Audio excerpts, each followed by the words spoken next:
Kabar datang dari penyanyi dangdut Inul Daratista. Inul Daratista mengabarkan jika sang suami, Adam Suseno, kini sedang sakit.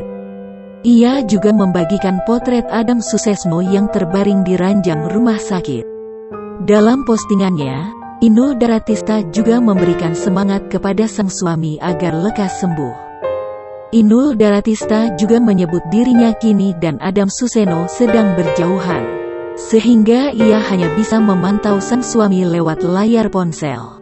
Dengan nada kocak, Inul Daratista mengungkapkan janjinya bila Adam Suseno sembuh.